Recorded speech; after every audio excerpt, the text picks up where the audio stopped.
Building muscle as a natural trainee can be a frustrating process. You are putting all this work in at the gym, but the results are slow. While muscle growth takes time, there are things we can do to help speed up the process. If I look at my own journey, building significant muscle has always been a challenge. But once I started implementing science-based training and nutrition techniques into my routine, I saw a clear boost in my results. So in today's video, I want to share with you 5 science-based rules you can use to build muscle faster.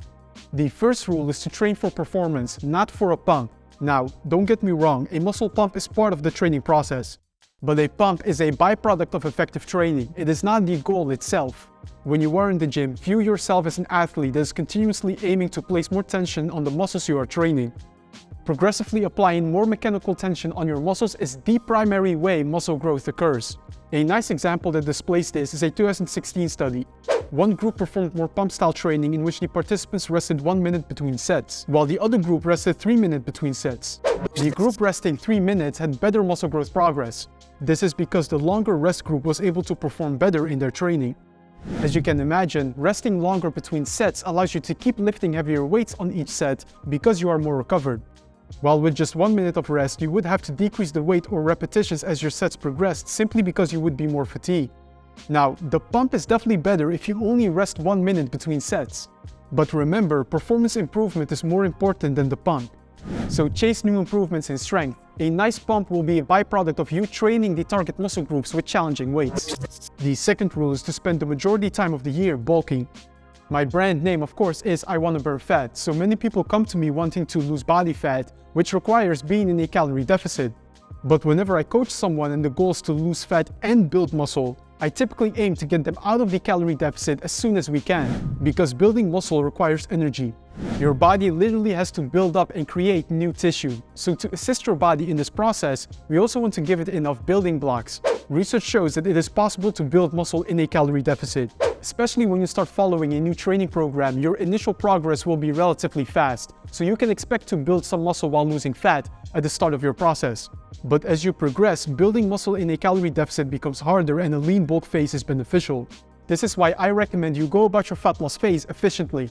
Burn the fat you want to lose as efficiently as you can so that you can move your calories up and transition into a lean bulk for more muscle growth. Eating about 10% above your maintenance calories is typically recommended to optimize muscle growth. So for simple math, if you maintain your weight at about 2,000 calories per day, you want to be eating 2,200 calories per day to optimize muscle growth. Now, of course, I only recommend such a bulking phase once you are lean, which is below 15% body fat.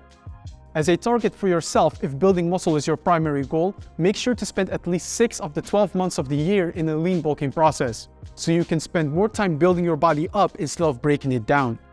Rule number 3 is to prioritize protein intake with every meal you consume. A common belief is that as long as you consume enough protein on a daily basis, you will be able to optimize muscle growth. But more and more in the research, we see that protein frequency also matters.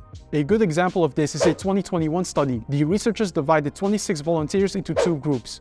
One group divided their daily protein intake over 2 large meals, while the other group divided their protein intake over 3 meals.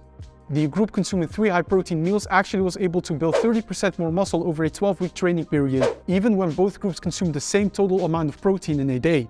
Having a continuous stream of protein throughout the day will help you build more muscle than having just 1 or 2 high-protein feedings. So if you're looking to optimize muscle growth, it is recommended to divide your daily protein intake over 3 to 5 eating moments. If you prefer having just 2 meals per day because maybe that fits your lifestyle better, you can still adhere to the higher protein frequency recommendation by having 2 high-protein meals and perhaps a protein shake or yogurt as an additional snack later in the day. For your total daily protein intake, I recommend having at least 1.6 grams per kilogram of your body weight daily. The fourth rule is to perform exercises that fit your body structure. Often we feel like we have to do certain exercises like the bench press, squat, or deadlift. Now don't get me wrong, popular gym exercises are popular for a reason. The squat is great for targeting the majority of your lower body muscles, while a bench press will challenge your chest and triceps hard. But if building muscle is the goal, there are no must-do exercises. Your muscles do not know exercises, your muscles know tension.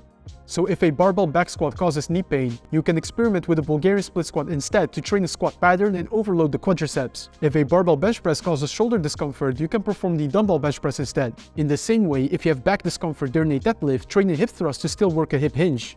In essence, do not limit yourself to a narrow number of exercises. There is no one-size-fits-all in training. In one study, 585 volunteers followed the same training program, and the muscle growth progress varied widely between individuals. That is because we all have different training needs and preferences. As long as you train a horizontal push, horizontal pull, vertical push, vertical pull, squat pattern, and hip hinge, you will target most major muscle groups, and you can tailor your exercise selection based on what suits your body. The fifth law is to incorporate some Zone 2 cardio into your routine. This may sound controversial to some of the bros out there, but having good cardiovascular fitness will benefit your lifting workouts. Cardio is known to help improve blood flow, which directly benefits nutrient delivery to muscles, speeding up recovery. We see this especially in the lower body. One study found that doing low-intensity cycling after your leg workout reduces muscle soreness as effectively as taking an ice bath. The key here is to keep the cardio in around the Zone 2 region, which is a low to moderate intensity. Basically, the cardio brings some challenge, but you can still hold a conversation. Because the intensity is low to moderate, this type of cardio will not interfere with your lifting workouts.